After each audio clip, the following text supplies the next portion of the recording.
Welcome, ladies and gentlemen, to a new episode of the X Button. I'm one of your hosts, Alejandro, and with me is the first of his name. Paul, hey everybody. How's it going? How are you doing, Paul? So, Doing all right. I am like you said, I've been trying to catch up on some shows that I missed uh-huh. out on and that ready hot, to that hot talk. D. Hot D. Yeah. It's really funny. It's so Acronym. funny how the acronym, how it turned out, especially because the of the it's like in lowercase, so hot D. It works even better, honestly. It's hilarious. But yeah, how are you doing? Doing good. Just thankfully, we suffered through Hurricane Julia. That's what it was called. That Yeah. turned into a tropical storm and then it turned into like a tropical depression. Kind of like I mentioned to you before, that the fact that we have so many mountains where I am, it's like every time a hurricane comes our way, it dissolves. But our country is like so fragile that a tropical depression can still create some damage. Like some of the pictures that I sent you or videos of the people being Yeah. clowns about it, also putting their floating beds in the streets. Sometimes you cope the way you can. Yeah, it's classic Salvadorians, but we're good now. Like everything's like sunny right now, but you see like some clouds in the like far off in the distance. It's like, yeah, we're still, when there's a tropical depression, we know that we got more rain coming. It's just been the year of rain here, I tell you. It's like I'm so sick of it, but good thing we can do a little bit of escapism here, because this is the X Bottom Podcast, our gaming podcast that posts every Thursdays from 2 p.m. onwards, God willing, available in the YouTube channel Escape Gaming, as well as most audio services around the world, Apple Podcasts, Spotify, and the like. You can find links in the RSS feed at anchor.fm/escape-gaming. If you enjoy our show, give us a like and subscribe. So, without further ado, Paul, let's talk about the two games we've been playing. Shockingly. Yeah, we didn't branch out a lot this week. Yes. Oh no, yeah, and you'll see later. We are more similar than I want to give ourselves credit for. I'm realizing. But yeah, so We really are. we continued playing Stranger of Paradise. As we mentioned last week that we started streaming it, and we streamed it a couple more days after, and we still haven't finished it yet. We still have 8 more chapters to go. It's just that I've been just watching TV and playing the other game that are like, I'm kind of in this right now, but what are your further thoughts of Stranger of Paradise now that we're 12 chapters in out of 20? I've branched out enough because I'm really glad that they reward you for trying different styles and archetypes and classes. That's the word for it. And you can really just switch between them on the fly, not only for the two that you actually get to switch between, but that there's no negative element to each time you go to a checkpoint. You can just like completely remap everything that you've been doing. Oh yeah. And one of the things that used to stop me from branching out so much was the fear that I had to actually hold on to an armor set for each class that like had the right stats. Doesn't for matter. It absolutely doesn't matter. I mean, especially not on the difficulty that we're currently on, which obviously that's not gonna really matter, but I think that even if you were on a harder difficulty, it wouldn't really change the numbers all that much. So that was really nice. I think I kept bouncing off it so much, even trying to play it, because it just felt like there was a lot more. It sounds like a negative. That it sounded like there was more to it than there was, but rather I thought it was overcomplicated. And really, it's just had lot of different details that kind of mesh together in a way that once you figure it out, you don't even have to think about it anymore. And like I said, I think last week, I'm so glad they have a button that just automatically gives you the most needed thing for that class. And I was like, yes. Yeah, because it cuts out on the customization that you feel you may need. So it's like, and I realize more and more that you only need to like change to the armor at the very beginning of the level, at least if the because sometimes we were like 10 levels beneath. If you notice, they're like, oh, we're level 62 and this is next mission is level 80. It only takes killing one enemy and it just showers you with all the armor. Then when you put it immediately load it up to the levels, I'm like, yep, that takes care of it. So then you can go through that entire level without needing to constantly be putting it in, unless you're very OCD like I am, that I'm like, maybe I can put something that can be a little bit more powerful. But then I realized, no, I'll just leave it and do the customization when we're in the loading screen in between levels. So I still found it very enjoyable, and I'm still appreciating the now understanding what the dimensions mean, and getting confirmation that this game is just a /parody /homage to every Final Fantasy game that's come out. Which I would have thought something like Dissidia would have filled that spot, but Mm-hmm. they took themselves way too seriously in that effort. Yeah. So this is the opportunity where you can really poke fun at everything. Oh I yes. realized, I think I said it on stream, that Stranger of Paradise is the Shrek The Shrek of the of the Final Fantasy Fantasy games. series. Yeah. And that thought is really funny, but it's true.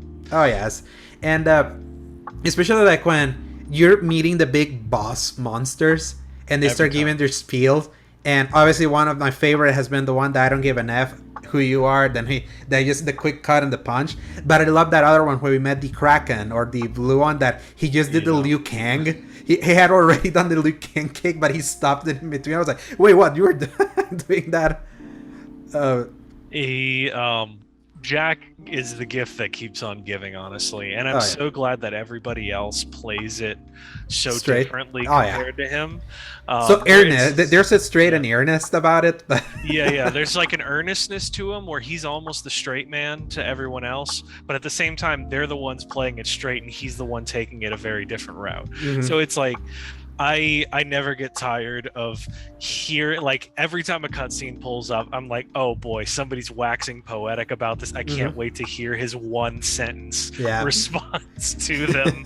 And you almost sit through all of that exposition because you know there's going to be a good punchline to it. Like, All the they time. literally turn it on its head every time, and I'm impressed by it. I'm also shocked by the color, the impressiveness, the variety of the environments, Yeah.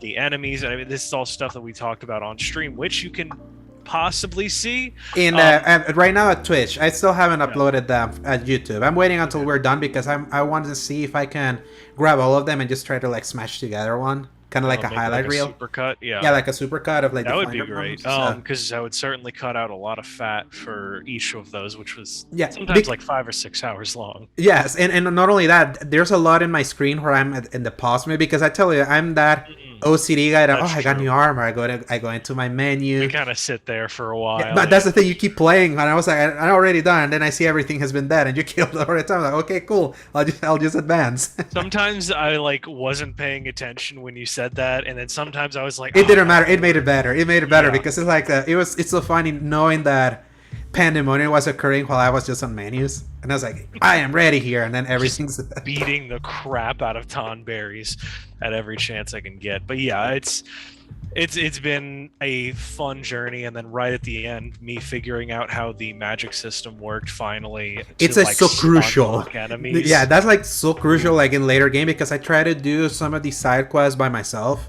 Just gonna be like, I'm not doing the side quests while I'm playing with you, so I'm gonna do it by myself so I can just keep warmed up. Probably a Holy good crap, idea. they're hard if you're not doing magic.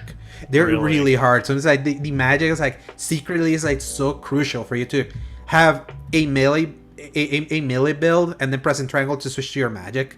Yeah. It's like don't just do melees. You have to keep one flinch. If not, you're gonna be in for a world of pain because there's so many enemies that take a while before you can stun lock them. Very much so, and I realized that stunning is absolutely the way to go for most of these. And it's really entertaining because I mean, I wouldn't say God of War invented that style, but they really popularized, I think, that whole, hey, there's a health bar and a stagger bar, and you can absolutely do some crazy... Yeah, that's a Doom good 2016, that's the one that modernly popularized that. Yeah, I would definitely agree with that for sure. But just to be able to utilize that, I do really respect that method of combat a lot more because it really adds more depth to it. Like you can not only reduce their health to 0, which is usually the one objective you have, but you can also really change things up and have weapons that do one or the other. Yeah, I feel like more and more, I'm just surprised and just pleasantly surprised that this game is good, like legit good. Just knowing the history, just knowing our history there, what we were expecting of it from the beginning. Yeah, and I can't believe I would say it, but I think I like it a lot more than Valkyrie Elysium. Because, no, it is. Objectively, it is a better game than Valkyrie Elysium. Yeah, I stopped on Yeah. Valkyrie Elysium. I just couldn't finish Yeah, it. you couldn't keep pushing through. Especially when you said that it kept getting more tedious to Yes. work through the missions. Like, even though it's like there's technically only 4 of them left, ish. I was just like, I don't want to spend the like 3 or 4 hours that I could be playing a more fun game. Yeah, and that's the thing. Like had fun throughout with the combat, but I could understand like some of the tedium that was around that combat. So, Yeah. and on top of that, I sort of enjoyed the subject matter as compared to you that you didn't. So you were gonna struggle a little bit more trying to like plow through the final. Another thing about that, like to piggyback off of you, is that other games are doing that better. So even though it's not like my favorite mythology set, I'll still find interesting things about it. But then it's like, well, why don't I just go back to playing Assassin's Creed Valhalla for some I better like how Norse they stuff? and the way they handle Norse stuff there is pretty cool. So Yeah. like transition into that, like so. I beat you into submission into going back to it, huh? Because the only reason I wasn't was because I was going through Cyberpunk 2077 and I got to the final mission. I didn't have a whole lot left, and I was just like, I'm just gonna jump in. You went through a 1-2 week period where you went through the end of Origins, the end of one of the 3 arcs of Odyssey, and then went back to that. So you were like you were eating a little too much Assassin's Creed. Finally starting to get the junk food overdose. ache. So it was time to pause at that moment. So now I'm glad that I'm kind of returning to it and to more find words for my thoughts on it. What were you gonna say? It's oddly comforting, right? Coming back to it.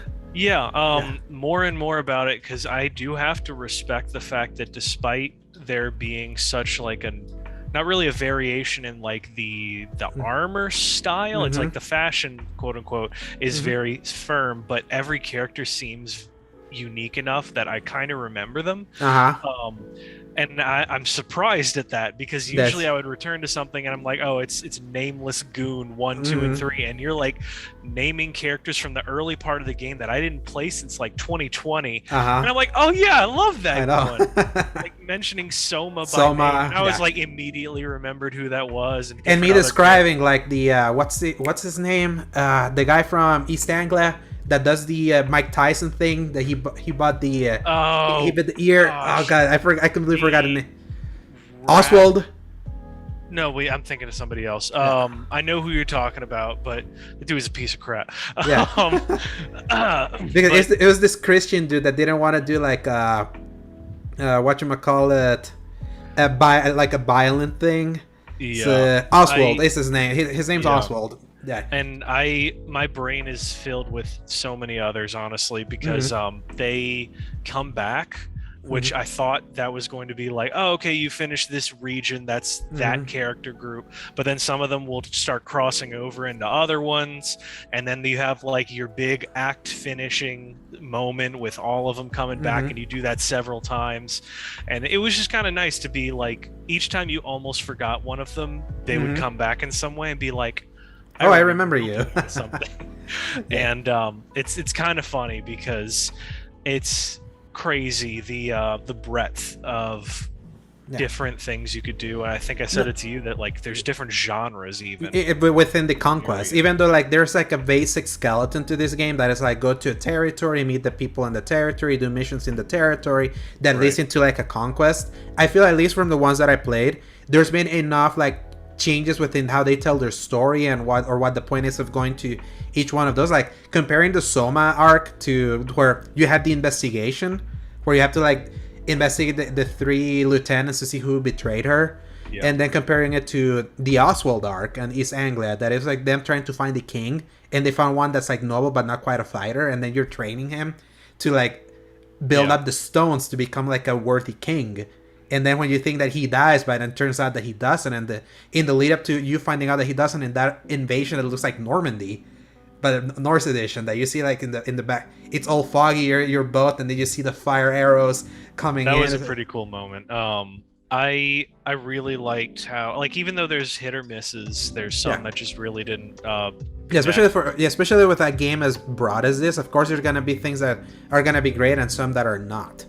Right. But then each time I let my guard down and I'm like, okay, this is probably going to be one of those dumb ones. I'm going to start skipping dialogue and just kind of knock it out. Then like they throw some crazy twists and turns on you and you're like, oh, wait a second, I wasn't paying attention. Something crazy just went down. This dude just murdered a whole group of people in this room I'm in. And it's funny how even though they almost lull you into a sense of comfort, Yeah, a comfort because you are almost taught that your dialogue choices don't really matter, and then And sometimes until you realize they they do. really do. Yeah. And there's no indication of which of those it is. And you know how some of those RPGs will have like an indication of what they just said before your choice. Assassin's Creed Valhalla doesn't. So if you're not paying attention, it'll just show up with your character zoomed in like this in the big text box of what you decide. And I'm like, oh crap, what's going on again? And it's really funny to get those moments where things really pop off. So yeah, just to praise the plot for a second. Yeah, the writing's much better than I was than I was expecting, because I thought that writing in Ubisoft games had like gone down the toilet in like recent entries, but I think more and more I'm realizing that Valhalla may be the last quote unquote great Ubisoft game, like especially like 2 years removed and seeing where they currently are, where the only thing that we're anticipating is the former expansion turned game Mirage. That I think at least we can trust that when it comes to Assassin's Creed, they will try to put their best foot forward, I think, because they don't have anything else currently. Yeah, I do have to always remember that despite Ubisoft being the kind of company it is, it's still filled with people super passionate about storytelling. Oh, yeah. And I do have to give it credit for that. And even though it's got, excuse me, so many details that I don't really vibe with in certain areas, it's clearly it has a lot of love in it. And I'll find myself remembering almost my experiences with The Witcher 3 with the way a lot lot of this plays out. And it really does play very similarly to The Witcher 3. It pretends to be The Witcher 3. So basically, it really does try and convince itself, especially in the more supernatural areas. And I feel like England is the more this game has felt like Witcher than all, like the kind of music. I freaking love the Raventhorpe song, the one that I gave you, the 1 hour loop. That sounds like something that you would hear, like you could imagine a girl just walking into the bay, sitting there hearing that Raventhorpe song. It's like it feels like that. I think we got to play that on our last week episode, I think. 2 weeks ago. Yeah, 2 weeks ago. Okay. Yeah, I put that song in the background. Yeah. But when I mentioned about the soundtrack of this game, when I was like all over it, I'm still all over it. I seen a screenshot that Ubisoft sent me my stats. So like, here, how many hours you played, and this is what power level you are. It's like, I'm hitting the 80 hours that I got when I first played, Odyssey 4 years ago. And I still haven't gotten sick of this. I feel this game has given me enough stuff that I pivot into trying to do other stuff, and that has kept it fresh for me. So like yesterday, I got the Excalibur sword when I learned that thing was in the game. So I explored the entire map looking for the caves that give you the pieces that you put into what are basically the 12 thrones that define like the Camelot legend, and that's where you find it. But they made it an Isu thing, so a first civilization thing. I found out that sword's really cool. Now I'm doing this thing where I have to like wait for the sun to set in a very specific island so I can get a special Isu bow that you can only hit a rock when it hits the sunset, and so I can get another super cool weapon, because I also can get Thor's hammer, but I have to wait until I kill all the Order of the Ancients. Yeah, Order of the Ancients for me to get it. So right, because you have to do that to get the cloak, and then with all 5 pieces, it lets you get the hammer. Yeah, and I already got the 4 pieces because you get them when you beat the 3 sisters. That which I told you that I went back and I actually did that. Did you choose because I was powerful and those suckers were hard. Yeah. So especially the Thunder one, the third one. Yeah, I lowered like the damage they did to me and like boosted mine to kind of keep it going, because crap, some of those moves Elden Ring like bosses. Oh gosh. And you do not have a whole lot of stamina to be dodging. Oh, I'll tell you that. But it was. And do you have the ability that if you dodge right at the nick of time, like it slows everything down? That's what fills up the. Just got that today. Wow, I cannot believe that you waited this long to get that, because that's like changes the combat. So I'm already kind of broken as it is, because I just loaded up with like that sword that I have is fully upgraded, because I really put all of my eggs in that one basket with that. So I do a ton of damage to all these enemies. So I almost didn't feel the need to get that ability. Also, because of how disorganized the skill tree is, I couldn't find it, and I kept forgetting it was in the game. Even though I've seen it before, I just kept forgetting. And then today, that was one of the first things I did. When I finally got that, that's what allowed me to finally beat the zealots. They're like exploring. I killed all of them now, all 15. Nice. And I think I'm just going back now to take care of a few of them that escaped my eye. But one thing I wanted to ask is what abilities you would say are the most interesting. I found one where any ranged kill I get, the Raven comes in and loots it for me. Yeah, I had that one. That is so good to have. Yeah, auto loot is another one. I like one that it's like I like one. I think it's in the lower left, in the yellow side. That if you assassinate someone by holding R1, then you immediately put it in your back so you can like move it and hide it. That's good for. I don't play a whole lot of stealth because oftentimes, as we've seen, it messes up. It kind of. Oh, I tell you, I tried the masteries that they added. There's like these challenges that they added called the masteries. They're stealth ones, and there's objectives of like don't be seen, but they put it in the normal difficulty, so that you know that I have modified it so you can extend the things of. I have no idea how I'm supposed to do that because you get seen like this. I was like, what the heck? Did they play test this? That's one of in the Ireland Wrath of the Druids, there are a lot of quests. That's the ones that I was talking about, where the side like true version is remain undetected and don't take damage. And so like if you get spotted for a second, it's like you're caught and that's it. And then of course you can't just reset the mission because it's an open world. But goodness gracious, you can restart those challenges, but I'm like, I need to watch a video to see what people did, because I feel especially when you leave the stealth as normal as it is, it's like just the detection is way too unforgiving, like way too unforgiving. And in the options that now I know that we both had, even then, sometimes you have the thing where you go into the combat mode that in order to like circumvent that, even though you go into combat mode, just go hide. Put yourself in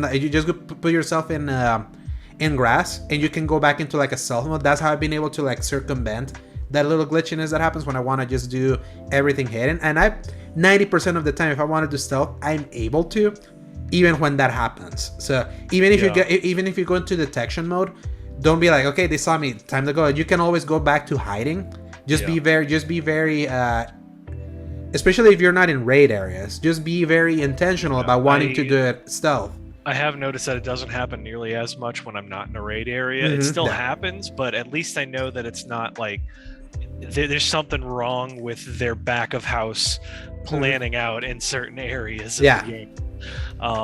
But then, of course, it makes me more curious to see how they handle Mirage, because they specifically said like this is a smaller game that's gonna focus on stealth. So I'm like, you technically have the mechanics there, so I want to see if you're going to be more intentional with. It's like the fundamentals are already there. You just have to tweak all of the mechanics. So that's what I'm hoping will be the case. Now, have you done the Asgard and Jotunheim thing? I've started the Asgard one, and then that was like back in 2020 though, so I haven't touched it since then. Yeah, I would say that. What power level are you right now? Like 266. I think you can finish it now. I finished it at 160, so I made it intentionally harder for myself. But because the final part of that arc is you fighting Fenrir, so he is at 280 boss. You've been 266. You're already You can be like 40 or 50 beneath something, and it's still doable. Yeah, it's only whenever it gets the red lettering that it'll like just one. Not only that, if it becomes like a skeleton, it's like get away. So, what are the weapons that you use? Right now, I just got the greatsword from Excalibur. So I have been I have been alternating just to kind of switch the playstyle. I went from greatsword to like a long axe. Then I did the 2 axes. Then I did 2 greatswords. So right now I'm again to the long, because I have a long axe that's gold, that when you get a critical hit, it turns into fire. Like if I'm freaking Lord Beric Dondarrion from Game of Thrones.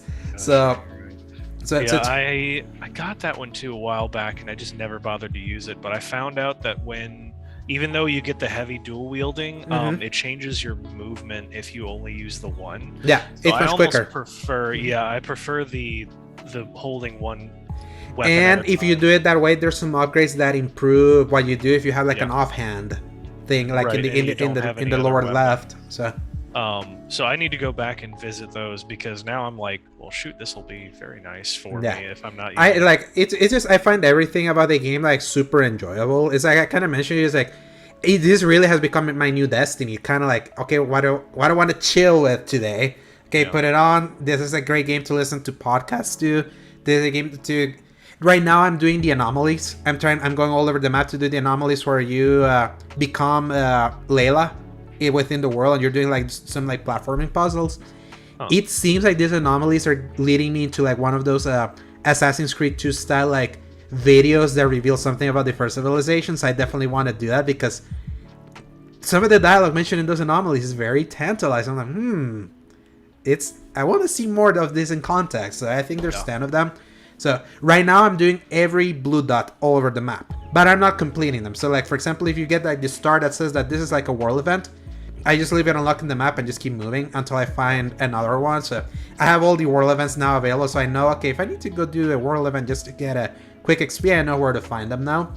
That's kind of how I found all the capes that eventually led me to Excalibur. So I was worried that if I didn't do one of the world or some of them in that moment that they wouldn't let me, because there was one where it was like I was helping this lord or whatever and he'd run off, and some other guy that looked like him was kidnapped and being dragged away, and he was like on the back of a horse, like the dude had captured him already. So it's like, well, crap, I guess I gotta go handle that.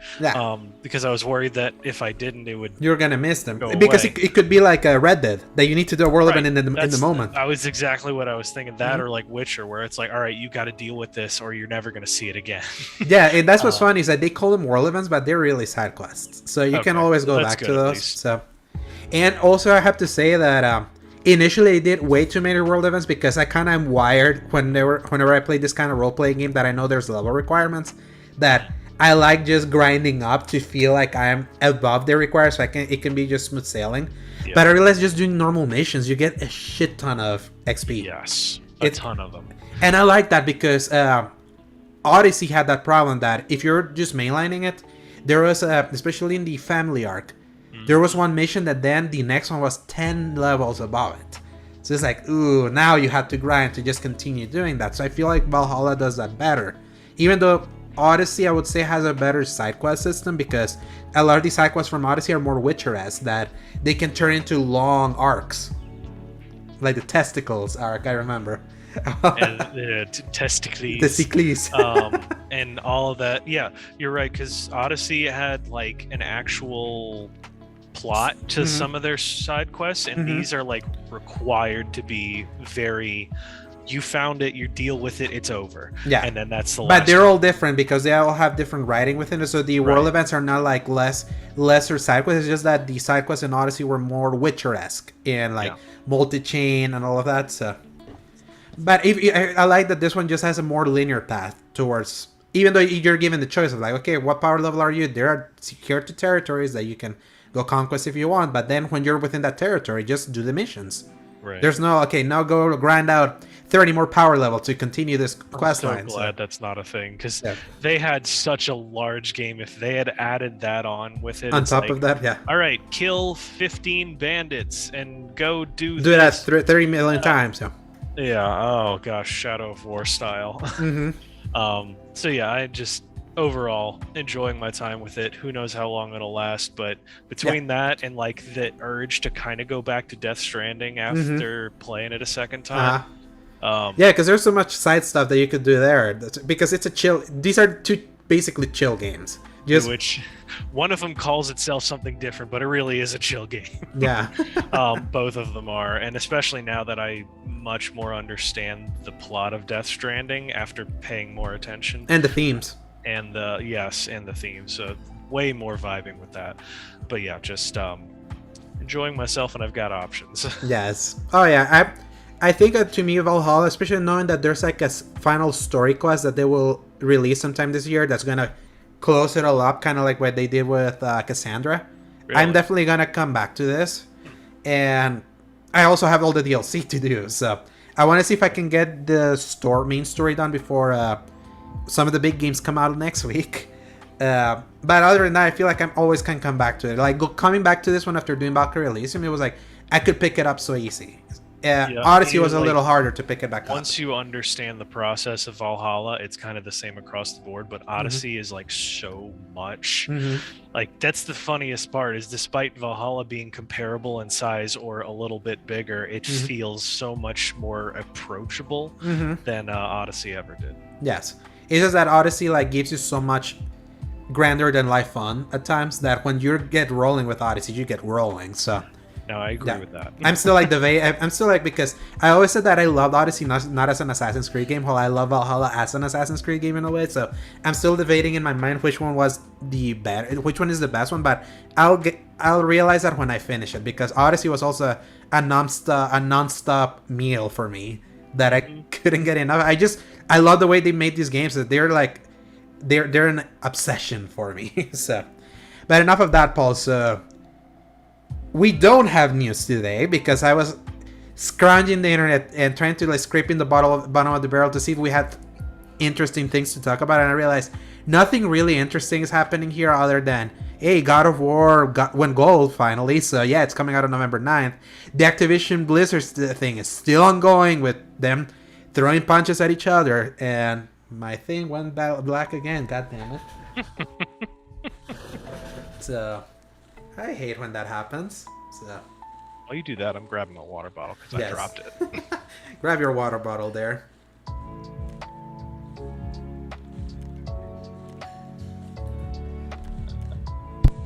There we go.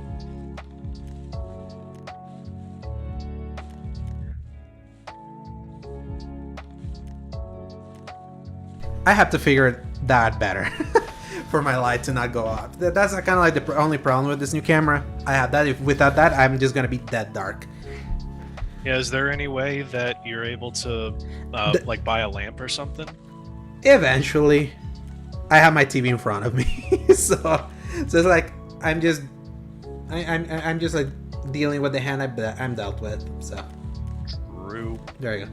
So kind of like what I was saying, those were the things, and I was like, there's nothing really compelling to talk about this week, so let's just switch gears this time and be like, okay, we're in the middle of it now, the holiday season. We had a few stragglers there in September, but now we're in the thick of where we're gonna be getting stuff. So I was like, let's do what we did early January when we were talking about the games that we're most anticipating for the rest of the year. Now let's consolidate to this fall the things that we're anticipating, and thankfully now we're at the time where we know that things have release dates.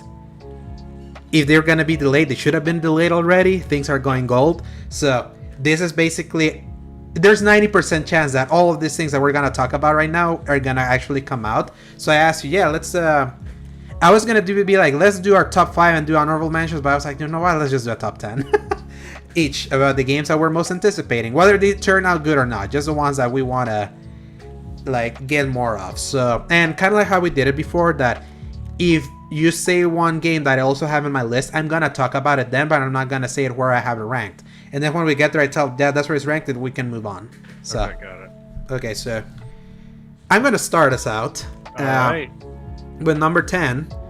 To me, is Gotham Knights. This game is literally around the corner. It's coming out next Friday. Not this coming Friday, but the Friday after, on the 21st, after it got pushed up from October 28th. This is a game that on principle and just on subject matter I've been excited, because I've been like wanting a Batman game for so long. The thing is that even though I'm still excited because I just can't wait to play as the Bat Family, this could be even higher on my most anticipated had I not seen like so many things that had given red flags from the IGN first that made the game feel really stiff, and it took the Jeff Keighley trailer that we saw that makes a little bit of gameplay and the story to be like, no, this looks like something I really want to play. Yeah. And this plot has been leaked thanks to the freaking art book being sent already. in the art book mentioned everything about the game, so there's like plot leaks. I already know what happens near the end, but it's like it's such an obvious twist that if you didn't think that was gonna happen, I don't know what to tell you, because it's like you cannot be cheeky about it. But I feel there's enough about what I like about games from some of the things that I see in the open world, kind of like collectibles and being able to level up your characters, and it being especially the world looks absolutely beautiful. I've been seeing more clips of you driving and moving around that Gotham. I'll say that it's kind of a looker, and I can't wait to do more stuff within Gotham City, and we have it so close. So that's what I have as my number 10, Paul. I also have it on my list. So just to briefly mention my thoughts on it. Honestly, I will at least mention that it's higher. However, I feel like I have more skepticism about it. Because I don't know, it feels like the more I see about it, the more worried I get about it sometimes. And then at the same time, I just kind of stopped watching things because I didn't want to talk myself out of it. Yeah.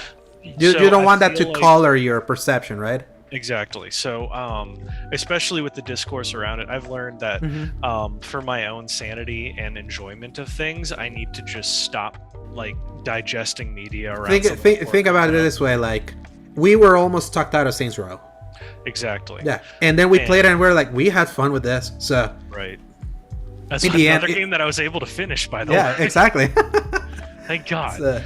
But yeah, so Gotham Knights is one of those that's like I've been waiting for, just like you said, waiting for a Batman game, a good Batman game. 7 years since we had a good Batman game, because then we had nothing. Yeah. Well, we had the Telltale games, but it's like a real like AAA. Yeah, not the way that we've been really enjoying the Arkham style of Batman games, especially. So I'm really excited about this. I feel like I've only just recently being like last 2 or 3 years understood the Bat family a little more, because of course it used to be just Batman and Robin, and you ask your average person and say the word Bat family, and they're like, "What the hell are you talking about?" But now to understand that, like, oh, we've gone past all that. Like we've gone from the edgy berserk early days to the actual like found family dynamic, and shifted gears here. So it's like I really want to find out more about this, especially because most of the characters I don't know a whole lot about. I didn't ever digest the whole Court of Owls plot line, so this will be new to me. Yeah, the Court of Owls thing, to me, like the only sad part about it is that they're so intrinsically tied with Batman and Batman's history, and then what that eventually led with the amazing crossover Dark Knight's Metal that eventually gave us things like the Batman Who Laughs and all the different like dark universe alternate versions of Batman. Right. That seeing it in game form, but us interacting with them as the Bat family instead of Batman is like, I mean, it's an interesting way to approach that story. It's just sad that it could have been like an actual Batman game. Right. Where you interact with that, but at least it puts the Court of Owls now in an interactive way that maybe then pushes you to go read the amazing Scott Snyder run from like 2011. So, and more importantly, Paul, this is a co-op game, one that we could play together. That's the other part. Where even though it's only 2 players, it theoretically makes things very interesting. And then of course the customization, all that good stuff. And it's like, as long as the actual action feels good, I feel like everything else will kind of fall into place for me. So it'll be another situation just like with Valhalla. It's like, hey, if something doesn't work with you, just put your headphones on and just power through. So I'm hoping that I end up liking I think this game's not gonna be any less than good. I'm putting a stake in it. It's like, I feel it's definitely gonna be better than Saints Row. I would believe it's gonna be better than Saints Row, and we ended up enjoying that kind of game. So we'll see. We're soon. It's happening so soon, and the previews have been mixed to positive, so who knows? We tend to be less harsh ourselves than most the more cynical critics, so I think we can find some enjoyment out of this. So what's your number 10? Mine was Evil West. Which is also in my list, much higher. So but yeah, it was a game that I saw randomly on like a Facebook video at first, and I was like, what the heck is going on over here? And I really dug the weighty style of it, the weird, like the style of horror meets Old West. It seems like a very untapped potential area where like I've seen it more now lately the more I've kind of looked for it. But just that whole concept where it's like got this God of War, Gears of War kind of feel to it, with just a lot of crazy nonsense going on. So I'm digging it, but also part of it is the reason it's on the top 10 list is partially because I don't know if there's anything else that I would even want more. So it's like kind of might be higher than it should be, but there's nothing else that I can really think of that I'd rather. Yeah, to me it's like much higher in my list thanks to me. Some of the podcasters that I listen to played this thing at PAX and they were singing the praises of this thing. That sounds like the kind of curated old school shooter that the more I realize that anything that harkens back to the what I consider my golden era of gaming, this is going to be very high up there, as well as some of the other things that are much higher on my list. And just the vibe, it just kind of like that mix of that horror vibe with like a more cartoony evil, like the Evil West. It just feels unique in a more prestigious AAA space that we tend to be. This feels like it's teetering between the AA AAA area, and I'm all about it. So I can't wait to see more of Evil West. This actually was supposed to come out in September, and it got a last minute delay to November. So this is like a late November thing, and I'm realizing that November, when it comes to like releases, is actually gonna be more emptier than October and December. It's weird how that ended up landing. So I am glad though for that, because especially with something like God of War starting the month, I don't need anything else for a while. Exactly. Thank you. And eventually you do. That's the thing. Eventually you're gonna be like, okay, what's there? I think Evil West right now is like slotted in a perfect middle spot. I just hope it's like a tight game that can be finished in like one weekend or maybe in a week, kind of like what I did with Valkyrie Elysium. I enjoyed beating that in a weekend, and I felt it didn't feel shortchanged by it with the 25 hours I spent with it. So. Yeah, it looks almost like a game that, good lord, getting calls, but yeah, so just different things about Evil West make me think that might be the case, where it's more linear style, rather than like, hey, this is an open world game, go do your thing, blah blah blah, here's 50 million things you got to do. So if nothing else, I feel like it will be pretty good, you know. Yeah, again, I especially with all the praise of the people that I heard that played it, I can imagine it being going catastrophically wrong, but who knows. You never, like, you can never just put a stake on something and be like, this is guaranteed to be this, but just the word of mouth has just been exciting from what I heard. So our number 9 is the same game. So Midnight Suns, a game I thought we were not gonna play this year. This this one is like, it looks so good to me, like kind of like the way it's been produced looks so good that it could potentially make me want to try a different kind of genre, because whenever you put a different kind of genre in a property that I enjoyed, that tends to push me through it, kind of like the South Park games making me play turn-based RPGs again.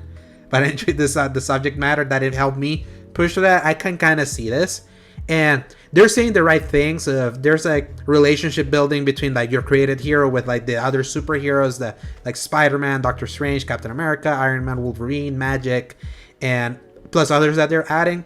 And it being mixed with the new, they're doing like the animated shorts that we saw the Disney Marvel showcase that are gonna be leading into this thing. I feel like they're putting more thought into it, and just the fact that it feels like a Marvel game that doesn't feel like anything else that they're gonna be putting out in the Marvel brand makes me more curious, especially seeing that it's a December game. So that seems like the right time to play something more off the beaten path while you're chilling out in the year.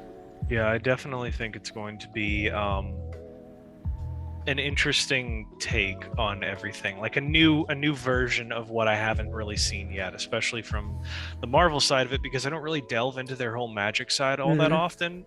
I feel like I barely do with DC, and it's like Justice League Dark and Constantine, but Marvel I almost never touch. So this will be at least interesting. It's dropped a lot from where it used to be for me, because at first I was really interested in the concept, but I have a lot harder of a time getting into a style of gameplay I don't like, even if the concept is cool, which I acknowledge is probably a bit of you're very close-minded. You're very close-minded.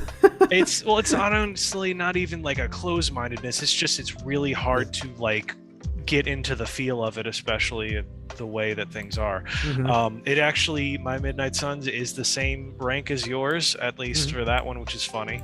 But Mm-hmm.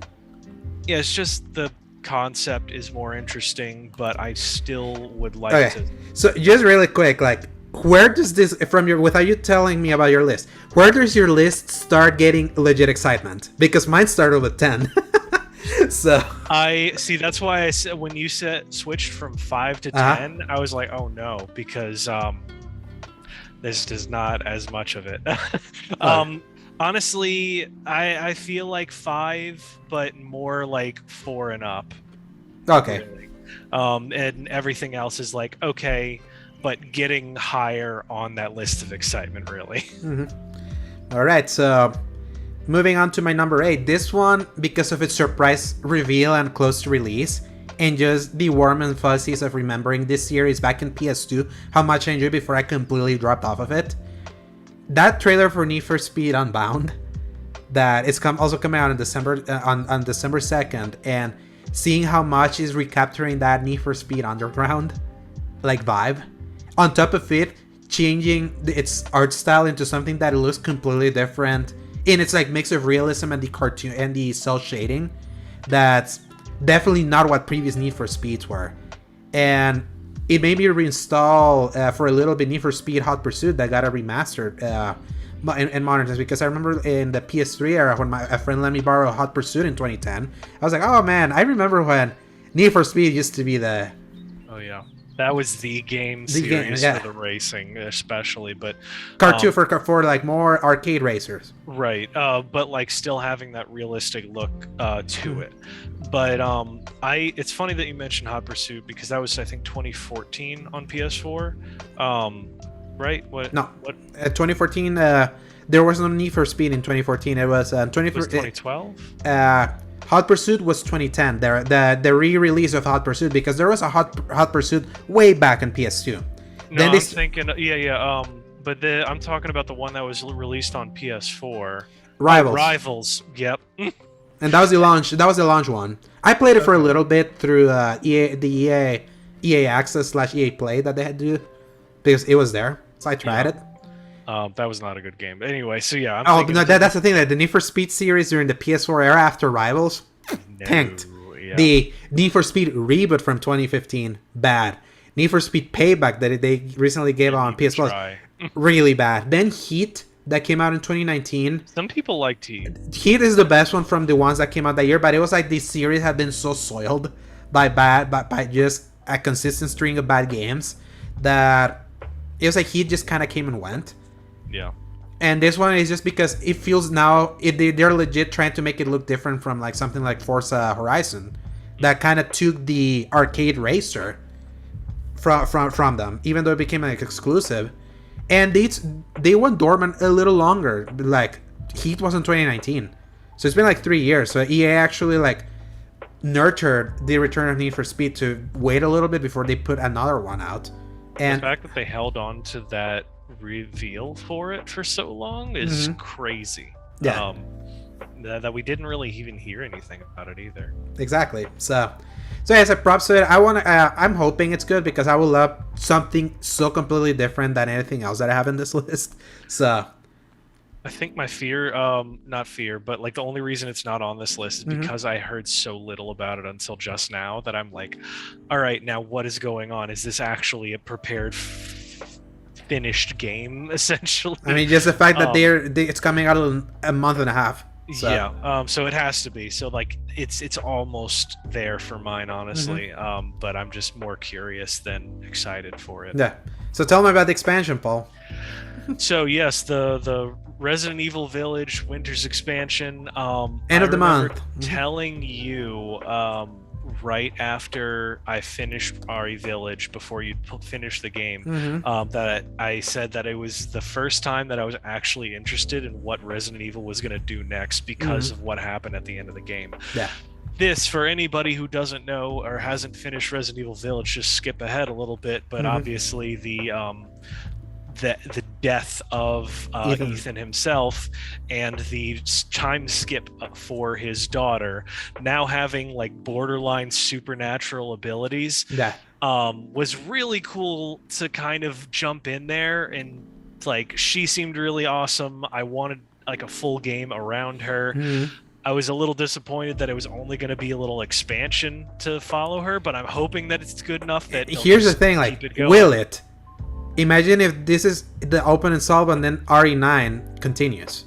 Yeah, which that would be the way that I would be totally fine with that. At first I was like, oh crap, they're just gonna use her for the expansion and then go somewhere else.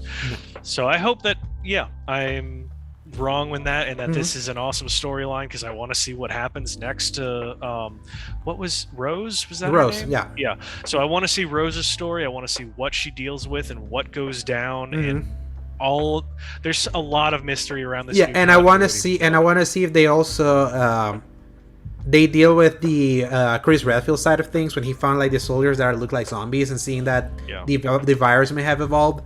So maybe they touch on it, maybe they don't. I am more excited about the fact that this comes in with the gold edition that automatically will give us. Well, I think you have to buy this first so it can give you that if you own the main game of playing the main village campaign in third person, because Oh, that's right. this expansion is completely in third person. There's no way to do first person. So Right. I wonder if that's finally Capcom admitting, yeah, third person is what people really love about Resident Evil, even though Village sold more than remakes than both of them. I I'm not entirely sure, honestly. I feel like there's some kind of a place for both of them, but it's also really hard to make a game around the option for third and first Mm-hmm. person. So I almost was okay with like the 7 and 8 being first person, all the remakes being Mm-hmm. third person. So I'm kind of torn, because I used to be like third person all day, every day, and Mm-hmm. now I'm a little bit tossing and turning on that. So yeah, that's it for me. Yeah, so if we did honorable mentions, this would be there because I don't have it on my list because it was just like it's more of an expansion, but it's something that at least we have it there for again for maybe a quick weekend on end of October, and the fact that it could be like a Halloween thing. So Also true. yeah. So number 7, Paul. This is not a meme. Why I put it here because the more I've seen of this since it's IGN first, I'm like, there may be something to this. Uh, I'm not expecting it to be great, but maybe I could find the fun that I used to have with the series back then, Sonic Frontiers. So obviously Sonic has been like memed to death, and for good reason. A lot of modern 3D Sonic has just been guaranteed to be bad. The only one that was legit great in the modern era was Sonic Generations, and even then, it's a direct sequel that tried to ape. That's what they did with Generations. Ended up falling flat on its face with Sonic Forces, but I feel like Sonic Frontiers this year has been like the most improved game that we've seen. Like when we saw initial gameplay on June, and the more they showed it from like a state of play and the later trailer at Keeley's thing, and I'm like, they were very insistent on not wanting to delay, and they were like, don't worry, no, we got more to show you, you'll see. And the more people have played it in like trade shows, and they played it at Tokyo Game Show, many people, and they were like, you know what? It's like this improved from what we played back at Summer Game Fest. Maybe there's something to it, especially because them doing an open world Sonic, it's like so different from what they usually do. So it could be like a good new way for the speed of Sonic to be felt instead of like the more strict linear levels. Even though this game is still gonna have those. In fact, those are the ones that actually look really good when we saw them at the Nintendo Direct from June. That I'm more morbidly curious, especially because many times you've seen it here. I have a Sonic toy. I like the character, but I also like have partaken in memeing on how bad Sonic has gotten in the 3D era. But then being reminded how great Sonic is with Sonic Mania, and even the Sonic Genesis collection that came out this year. It's just those old games like, and the movies being good. So it's like, yeah, let's keep the positive thing going with Sonic right now. So I'm definitely curious. The fight is coming out the day before God of War Ragnarok. Oh boy, that's like an amazing ballsy timing. But I'm Really legit anticipating it now that I've seen more of it. When before I was like, yeah, this is gonna be another one, huh? I gotta say, this one's not even close to my honorable mentions. That's just not Yeah, you're my not a thing. Sonic guy at all, so I hope it does well, just for the sake of like, I feel like people kind of need a win for that one. I feel the Sonic fan base absolutely needs a win, especially because Yeah. there's so much like positive sentiment around Sonic. So Yes, and especially now that people can unironically like the movies and all that stuff going on, where it wasn't just, hey, it was a fluke and it all sucks now, but apparently the second one was really good as well. I've seen only the first, but I want to see the second because it was kind of a good laugh. yeah, For it the was an right enjoyable. reasons. It was an enjoyable movie. The second was even better. So. Yeah. Your number 7 was Gotham Knights, basically, so Yeah. we can move So to I've my already said all mine. number 6. I'm actually really curious about Pentiment. I had to rewatch the trailer for that one, and I'm more curious again, but that one's a little more interesting to me out of just sheer creativity. So go ahead. So the beauty of Pentiment is that it's an Xbox Game Studios game, so obviously it's going to be on Game Pass. So the point of entry for me very small and easy to be able to experience it. This is being made by Josh Sawyer. He is the creator of Fallout, like the actual creator of Fallout from way back in the 90s. From Obsidian. Yes, exactly. This is the second Obsidian game from this year. Grounded, an absolute smash hit that came out like just a few weeks ago. It has been like Still kind of shocked on that one, but I'm glad. everyone's shocked because when it was originally revealed, it's like, man, Obsidian, what are you doing? Why are you doing this? And they proved anyone wrong. Like, in fact, this is the game that's turning survival skeptics into survival fans because they made it very accessible. On top of giving like a really good Obsidian-like story in your Honey I Shrunk the Kids way, that I feel like Obsidian is the secret weapon in the Microsoft Game Studios family right now, especially right now that the Xbox Game Studios continuously doesn't deliver. This is a year where this was a year of Starfield and Redfall, and those were punted to next year. And Obsidian putting its early access game finally in their 1.0 release and being so beloved by so many that are playing it, and giving and seeing that Microsoft is willing to let also their studio kind of toy around with like a smaller experimental thing that feels like it's so inspired by Disco Elysium. And an art style that is very like medieval-y. Me that I have been like more into medieval stuff recently with the TV shows that I'm watching, adjacent kind of like House of the Dragon, and also being something sort of medieval like also Assassin's Creed Valhalla, kind of where it's set. It just looks like something completely different inside the AAA space, being backed by a first party. That I want to see what Josh Sawyer does, because everyone can agree that when it comes to stories, Fallout, especially in the Obsidian era, they're the best written ones. Yeah. So definitely can't wait to see it, and it's gonna be in Game Pass. So, and it seems like it's gonna be on Game Pass PC. It doesn't seem like it will require like a massive, like a massive demanding PC to be able to run it. No, I'd be shocked it is. So. I would be very shocked considering it's very like stained glass 2D art style. Mm-hmm. But it looks awesome. I just hope that it is like. It's very it's going to be very story heavy. So. Yeah. So it's one of those like, all right, you got to really focus yourself on this. So even though it didn't make my list, it's like I want it to do well so I can one day revisit it in like a year. Yeah. Especially in the eventuality that you may get an Xbox Series S, because me and Zach are kind of like prodding you slowly. Yeah, there's a few things in the pipeline that might stop me from being able to, at least for this holiday season. But I'm hoping I can grab one on sale. So your number 6, Paul. I don't have it in mind, but yes. So Pokemon your wife Scarlet will be excited. Yes, very much. So this one is like kind of the start of that, like from curiosity to a little bit of excitement, because I saw the growth of Pokemon Legends Arceus from the game that it was like, oh, whatever, but to actually seeing it get played to, hey, there might be some potential to this new style of Pokemon. And sure enough, they took that and ran with it, because Pokemon Scarlet and Violet has some really cool designs for new Pokemon, new area of like a region, the new style of getting around, which is the legendary Pokemon you get is your bike, essentially, and that's just really cool looking. Of course, return of multiplayer, and just different concepts. Some of the things I'm not as big on, but everything that they're doing in general with Pokemon had me a little bit more excited than I've been in a while. So that has me like all right, I'll get it, because they usually have a bundle that's like kind of discounts it slightly when you buy both of them, and my wife gets one and I'll get the other. So we'll see how that goes. I might not even play all that much of it, but I just hope that it does well so it can tell the Pokemon Company to start experimenting again.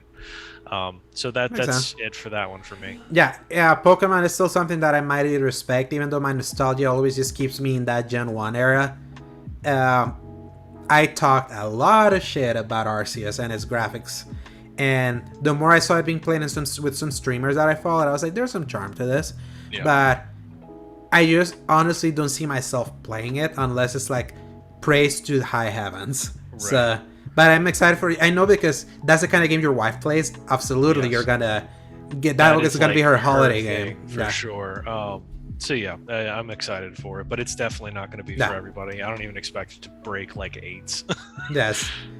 My next five games, Paul, I'm super excited for all of these, especially starting with number 5, Crisis Core Final Fantasy VII Reunion, the rare game that's gonna release halfway through December, and me hearing from you that is your favorite PSP game of all time, and not just from you, but from many people talking about like how emotional the story of Zack and his downfall that eventually leads into the plot of Final Fantasy VII. Like how that resonates with so many people that love Final Fantasy, that being able to experience that story for the first time in the beautiful Code of Pain that we saw, that may not be exactly the Final Fantasy VII Remake Code of Pain because it's going to be in more of systems, but just seeing that level of improvement, I'm like, yes. And it's rare to get games like this late in the year, but right in the thick of the holiday season, and seeing that this is going to start that string that in 6-month periods, or at least 6-month plus periods, we're gonna get like so much Final Fantasy now. Because after this is Final Fantasy 16, and then after that is Rebirth, Final Fantasy 7 Rebirth. Yeah. This is Reunion. So, and I do wonder, like, I know that you would definitely play this. You have it in your list, a little bit higher than me. But it's like, I would love to see it, and you tell me, oh, they changed. Because remember, the big thing with Final Fantasy VII Remake is that it was a one-on-one remake until a certain point, and then it's like it started deviating. So I wonder if that's going to be the case here also. I can quote most of the cutscenes almost verbatim, so I could tell you, I think, when things are going to get shifty. I almost hope that they don't, but I feel like they are, because that's going to be the big twist for this. Because if it's 1-to-1, it's just retelling Zack's story, but clearly they want it to line up. And that wouldn't be a problem, because this has been a game that has been stranded on PSP since 2008 and never saw modern re-release. Even if they didn't really change anything, because clearly they're not changing the script at all, because I could quote most of the trailers from stuff that I've replayed over and over again, and that's what has me a little nervous, because everything is so quote unquote perfect to what it was that I want it to stay that way. But now it's like, especially now that they're using the remake Final Fantasy VII Remake voice actors, has me a little worried, admittedly, because it's like, well, are you going to try doing something out of this? They're going to do some weird time travel nonsense, because one of the big things about Crisis Core is it culminates famously in Zack's death after all that spoilers happening. I mean, that's old game. We know that. If you played Final Fantasy VII, exactly. So it's like, that was one of those Revenge of the Sith style. You know how it ends. But you just have to witness it, how it ends. Exactly. That was the big part of that, because in Final Fantasy VII, he dies to like 3 guys, and they were like, no, we got to bump that up. So they throw like an entire army at him. Anyway, so just, of course, and parts of that cutscene are in Remake. Yes, they show it exactly. And then the fact that they change parts of it make me wonder if they're going to try going just a full different route with this, or showing the effects of the end of Remake to do this. There's so many renames, I keep getting them mixed up now. I know, because there's Reunion here, there's Rebirth in Final Fantasy VII, and Remake, and then Remind over in Kingdom Hearts. They love the RE. They love the RE, I tell you. Yeah, so just needless to say, because this is also one of my favorite PSP games, if not the biggest That's one. your favorite PSP game. Yeah. Based on episode 53 of the X Bottom podcast that you can go back to listen. Thank you for keeping me honest. Yes, it is absolutely my favorite.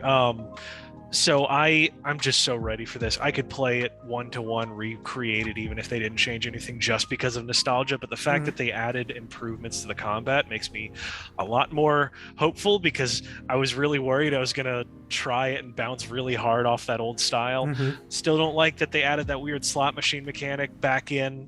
Didn't like that at the start, don't like it now, because it adds an RNG aspect to the combat, and that's not fun for anybody, especially on harder difficulties. However, everything else is just great. They add a lot of characters, they flesh out the world. It was peak weird urban fantasy for edgy Paul. So yeah. Loving it. Ready. So your number 5, Paul, is something that's much higher in my list, and it's something that we're so close to playing. Yeah, so Plague Tale Requiem. So I'll go ahead and say my piece, and then you can go off on it in a good way. So Plague Tale, back forever ago, and I played it, and then tried to convince you to play it, and then you finally played it, and we both enjoyed the heck out of that game. Really glad that you came around on it despite a very difficult chapter 16, I believe. Despite the second to last chapter. Yeah. So this looks like they're really vamping things up. I looked at a little bit more. There's like a random trailer about the crossbow mechanics that they're adding, and just like the extra gameplay they added. Seeing the environments where you are with this and all of that going on, how versatile the crossbow is going to be for utility, not just combat. It's like that's the kind of stuff that we've been learning from Plague Tale, is because almost like 70% of what you're using your tools for is utility, and like 30% for combat. And even then, it's like a puzzle almost to figure out what you can use, what you can do. And I mean, I don't know why it vibed with me almost more in Plague Tale than Last of Us, but the whole idea of really scarce resources, I guess I believe more in a medieval setting. Yes, especially because in Last of Us you have guns and all of that, and in this one you're playing as a 15-year-old girl taking care of her little brother. So everything feels like more harrowing. You're trying to scrounge for everything, and it feels like believable when she makes a breakthrough in her own intelligence to like, hey, what if I combine this like chemical compound with this thing that I have, and then you created a whole new thing out of it. It's like each time it felt really believable. So now it's like there's just growth out of that, even though I think they said it's only supposed to take place like a few weeks or months after the first game. I was hoping for a little bit more of a time skip to kind of shake things up, but I mean, I'm fine with this, especially with how much they're going like full on AAA. The storytelling was always really strong. Yeah, it's still like, that's to me like was the most striking thing about playing Innocence, is that it was only made by 45 people. It was a AA game with a AAA look, and no other game right now has gotten into giving me a vibe like The Last of Us, like this one, like the one. And they clearly they even had Neil Druckmann have do the forward for their art book, because they wore their inspirations on their sleeves, and it's shocking how well they're able to recreate that even on a with much lesser resources compared to like what Naughty Dog got when they did Last of Us, and just the idea of it being in the medieval setting of like the Inquisitions, and you being this like feeling the fragility of your character, like in that first game, that you could always die from one hit, and how much like the love you have for your brother is like what carries you and justify some of the heinous stuff that you're forced to do to be able to escape this rat plague, and how they're trying to capture your brother and all that. And that was a game that I absolutely loved, that I hated that it fell apart in that second to last chapter, where it felt like they ran out of time to really play test what the strengths of that game were. Like that, just anyone that's played it, and I tell you about that scene where you have to see a character that eventually dies push a cart, and you're trying to defend him. It's like that thing was brutally hard, and put a small damper on things, and a game that I was so in love with it. But it also gave me the things like, even with its flaws, I overall loved the package. What could they do with a sequel with more money, more time, and them revealing it's now a $60 game compared to the $50 that the other one was. Them saying it's a 15 to 18 hour game where they admit that there's not going to be any filler. I didn't think there was filler in the other ones. So it's like, I believe they can do that. And this is more the kind of game I want, because if we can get more condensed authored experiences, more like, give me more of that. Like, it feels like we're slowly swinging back from the make open worlds everything. I think there's a healthy 40 gaming hours minimum. Yes, and I feel the gaming industry can be more healthy if we can have a good balance of both.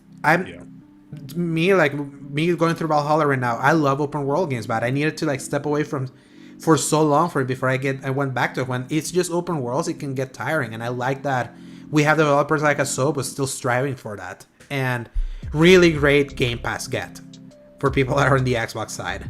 Absolutely. So I could have gotten I could have also played it on Game Pass, but I'm gonna we're doing our arrangement because I believe it's gonna look better on PS5 than on Series S, just logically. And I'll take that for the half price, absolutely. Exactly. So I absolutely can't wait to play, especially how soon it is. Also, it's like today they posted that picture that I made the joke delayed, because you know how everyone just does their big picture. It looks like a lot of wall of text that says when they delay something. I'm glad I saw it way after, so you had all of your dialogue already listed. It was like, joking, and I was like, oh, good. That they're like, the game's gonna be out there, so please don't spoil it. And I feel like narrative-wise, they had their. I can't wait to see what story they tell now that we moved on from the. It's gonna be some big paradigm shifts, I tell you that. Especially are there gonna be more rat tsunamis or tornadoes? I'm sure there's going to, especially because that's kind of where they ended it. It's like, all right, what are we gonna do now? Especially with like, I think they were showing you could like look through walls and stuff. So it's like we're getting to some craziness, and I can't wait to see what kind of creative stuff, because like they really did create an interesting magic system out of this, disguising it as a very grounded medieval game. What's the kid's name? I forget. Hugo like doing his hand and controlling the rats. It was so baller. It's like, what is going on? But this is really cool. Anyway, number 4 for you, we've already talked about. It's Evil West, so you're number 4. It's another game that it's a little higher for me, but so, I mean, that's what you would have talked about next in the end. So Callisto Protocol. I just to briefly segue, Dead Space 2 is the first of the series that I played, and I did not play horror games at all before that. For some reason, I remember the cover of Dead Space 1 with like the severed arm in space being really striking to me. Hearing a little bit of gameplay talk about it, buying that game, it changed my freaking life, because my parents went out of town and I played it for a whole week by myself, and I scared the crap out of myself in the process. Excuse you, I am talking. My cat decided to paw at me because he wants pets. So finding out that Callisto Protocol was like from the same people of like the original, just the one, or 1 and 2? For 1 and 2. Okay, so the fact that they're returning to form with all this, and the gameplay trailer was just like exactly Dead Space, I was like, oh, I'm gonna scare the crap out of myself all over again, but here we go.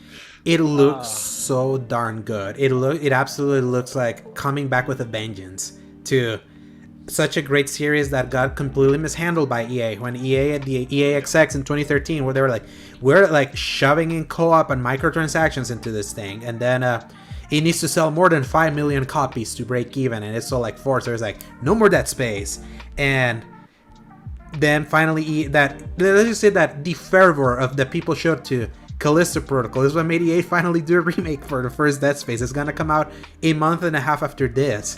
And right, that's such a weird thing that we're once again getting that parallel thinking where we get Callisto Protocol and then immediately but they totally went back to it because they saw the reaction to Callisto Protocol, and they've seen that survival horror is like in such a resurgence right now, especially with how great the Resident Evil games. Horror. Space horror also. So I really can't wait. Like, I really hope, because right now they're in crunch mode. I think they definitely want to get this out because it's primordial for this game to come out before the Dead Space remake. because the other one has the name recognition alone. Just for the sake of name recognition and just full-on double-barreled AAA money getting thrown at Dead Space Remake. And again, this is another one of those, like, it's gonna be an authored experience from like a master of horror. They're gonna, I believe that Glenn Schofield will know how to pace this thing compared when I remember how well paced Dead Space 1 and 2 were. And I can't wait. And I hope it's a great game so that this Striking Distance studio that he created for this can also make other kinds of games also, because he started a new studio to make this game because EA didn't want to do Dead Space anymore. So yeah. I hope that there's like a bunch of really ridiculous accessibility options that just let me really go crazy whenever I get tired of being scared. But we'll see. I'm kind of just okay with about anything that they've got ready for me, and just ready to die. Yeah, and Callisto Protocol was your number 4, and that's my number 3, and so that was my number 3. Then your number 3 was Crisis Core. We already talked about it, and then my number 2 was Plague Tale. So you're really wrapping it up on that one, because we already talked about those games, and it just turns out that we have almost the same taste, even if slightly different placing. Your number 2 shows what a simpleton you are. So tell me about Call of Duty Modern Warfare 2.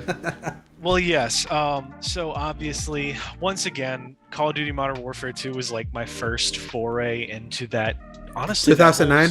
That whole thing, because I got Modern Warfare 2 and another game at the same time, and I just left Modern Warfare 2 wrapped up in its tape and played whatever else I wanted to play on that whatever year it came out, because there's a lot of good games coming out at that point. And then when I actually opened it up and tried with all my friends, I was hooked.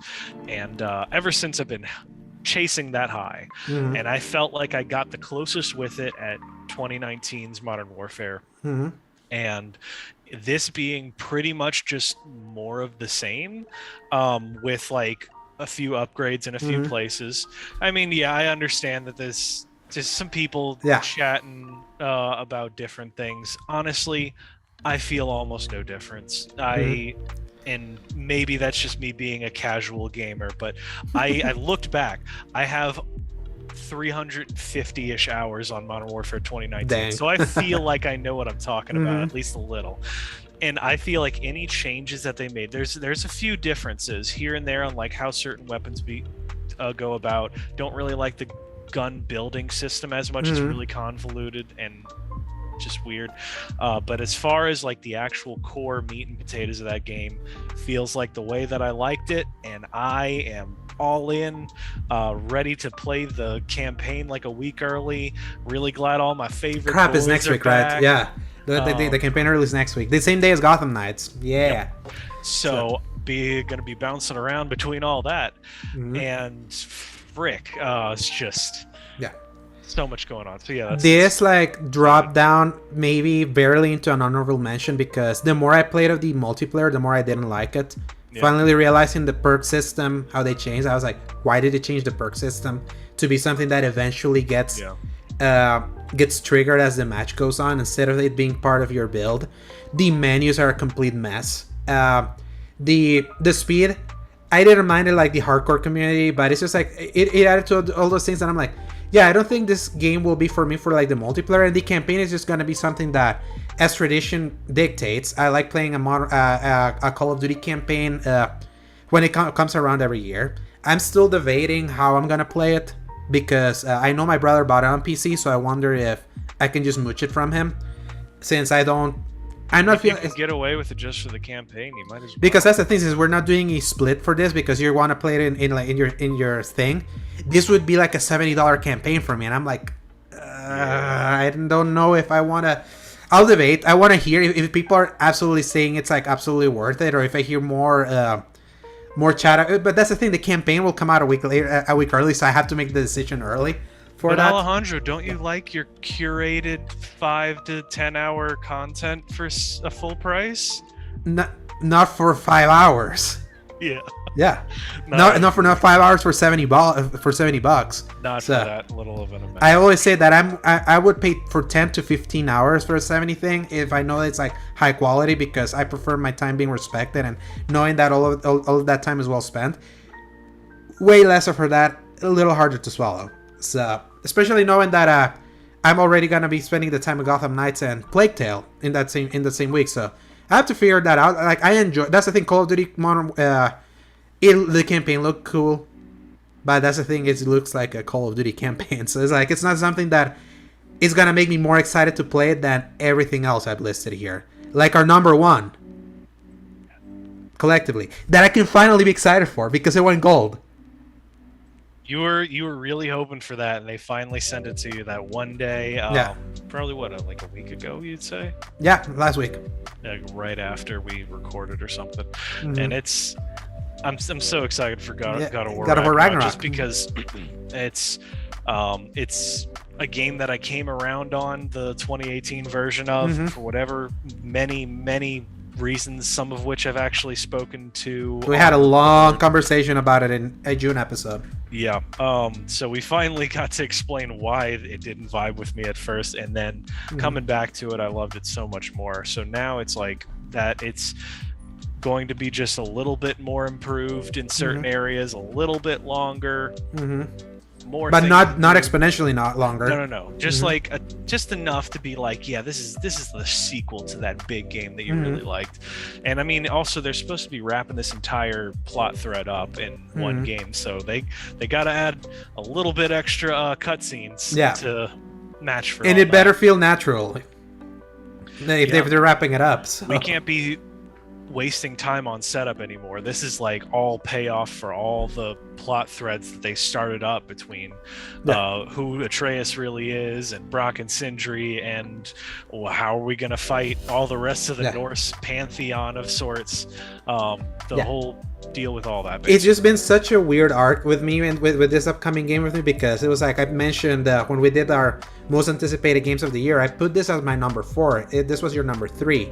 Yeah. Because you had Zelda and Elden Ring above it, and I had Starfield and Destiny 2 Witch Queen and Horizon above it. The first two because they were so close and I was so excited for them, so I decided to put them there. And also because I really wanted to see what the next game of the Skyrim creators would be like, because like something I hadn't had for a while. And more importantly, the fact that first God of War means so much to me in the terms of it's the game that re-energized me at this specific point in my life that has kept me gaming still. Because if it hadn't happened, hadn't been as good as that, I don't know if I would still be gaming like I currently am. I didn't know if I would still be doing a show, because that game was like, it rescued me. So I had put that game on a higher pedestal than it probably deserves in a way, because replaying it a little bit this year, I've started to see a little bit more of the flaws. The map sucks, and very weak enemy variety, and also a story that it's great in an amazing story in a personal note, but like not much of in a plot sense. It was a lot of setup, so it's now about the payoffs, and not knowing if this game was even gonna come out this year, so I didn't want to have that, like, because I knew that a sequel to that game that I consider my second favorite game of all time, I could like reshift here and there depending on, even though its flaws don't really affect me, but I am acknowledging that it had those flaws. It was not a perfect game. It just was such an important game to me that finally knowing, no, it went gold. It's actually coming out on November 9th. Now I can feel that excitement. And on top of that, the trailer we saw at the last State of Play, that gave us a more meaty look at what justifies it as a sequel instead of the things that we were looking. That was like, this just looks like more of the same. I mean, I wouldn't mind more of the same, but is it worth getting like super pumped up for? Now it is. Seeing that final trailer came in clutch. I'd be like, no, this is going to be a big game for this holiday. And to me, it's going to be the big game of the holiday. So everything is... I definitely think so. Yeah. It's like they should feel like thankful that Starfield punted. Imagine, because Starfield was going to come out 2 days after that. Can you imagine, especially right now that the console wars have gotten so nasty now in a way that I thought we were way past. Imagine that time. So it's as things change, the more they stay the same. We have a new generation of people ready to die for their allegiance. But the worst part is that now social media is so prevalent, so it feels worse than ever.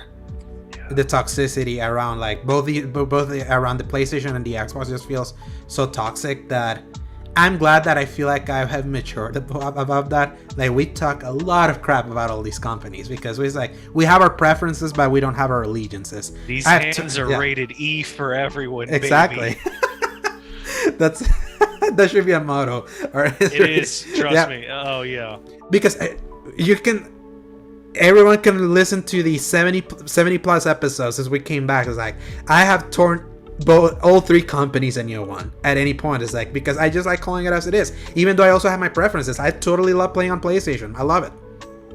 I'm still not gonna go to bat and defend all the stupid decisions that they do, but I love the games that they make, and God of War is one of those games, and I just hope it's like it lives up to my expectations. I think it may, because I've never seen a company try to downplay a game so much, such a big game for so long. Can you imagine? You just think about it. It's like, it's a... Yeah, the more I think about it, shoot. Huh.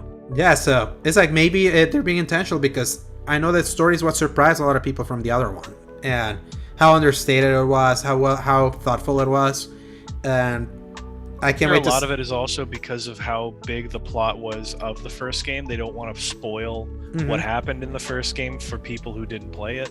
And if anything, this is like, oh, this is your chance. Yeah, go just buy the game. Yeah, just the name of your son in that game is like it's a big spoiler if you didn't finish the other one. So, and even some of those trailers kind of mention it. So, I'm excited. I can finally feel excited, and the fact is, today is the 12th where we're recording. We are 27 days away, Paul. 27 days away to play this bad boy. So I can't wait.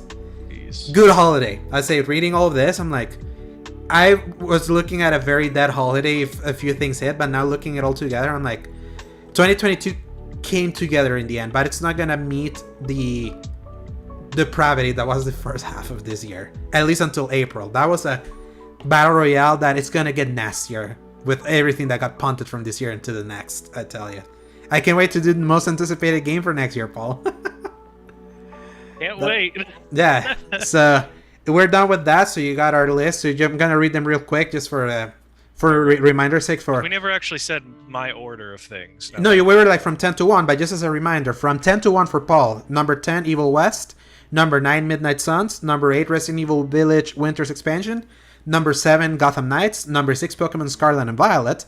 Number 5, A Plague Tale Requiem. Number 4, Callisto Protocol. Number 3, Crisis Core Final Fantasy VII Reunion.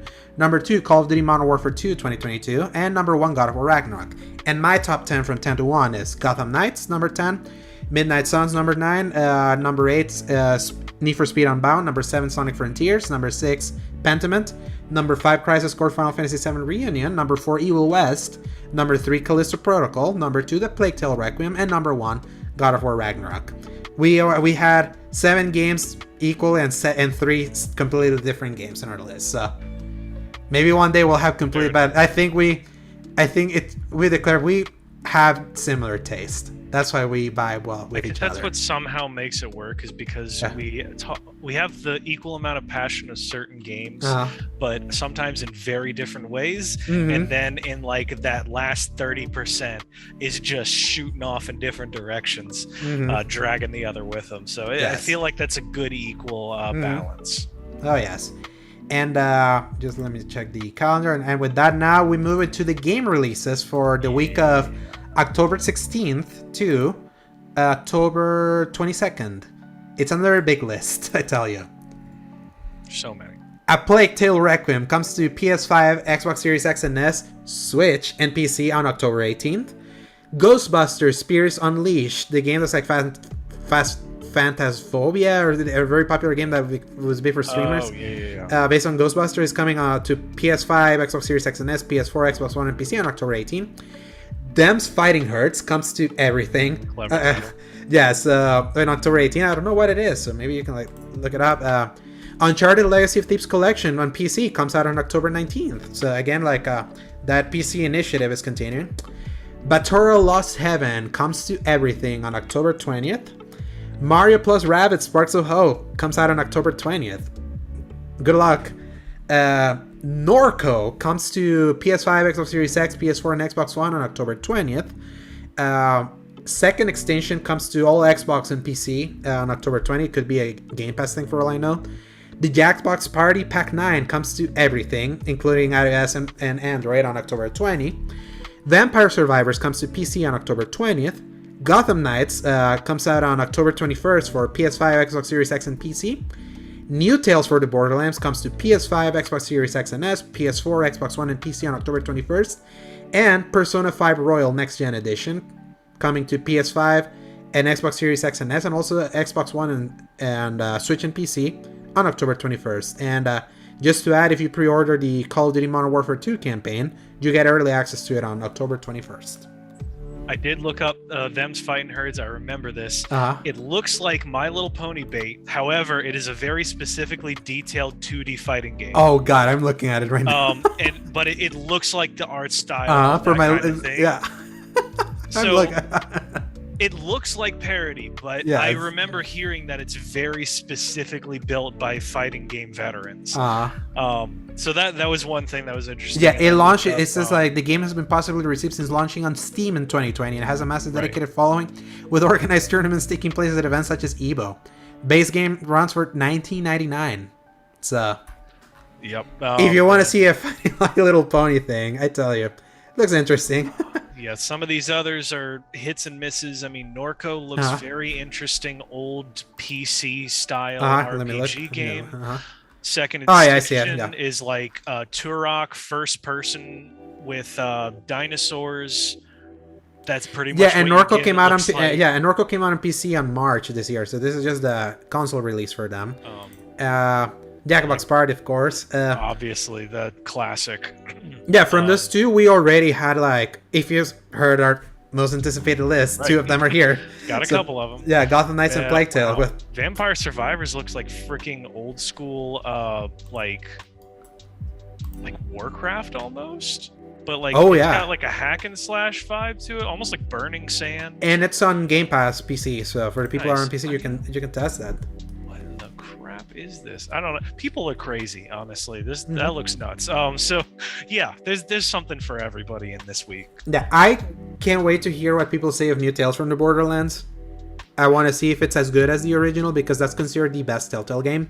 Yeah, and this is not being made by Telltale. And I wish that I did go through and play it. Same. I never did. I have it also. Telltale games, you have to be in a specific. I mean, you. How many months has it been? Let me see. March, April, June, July, August, September.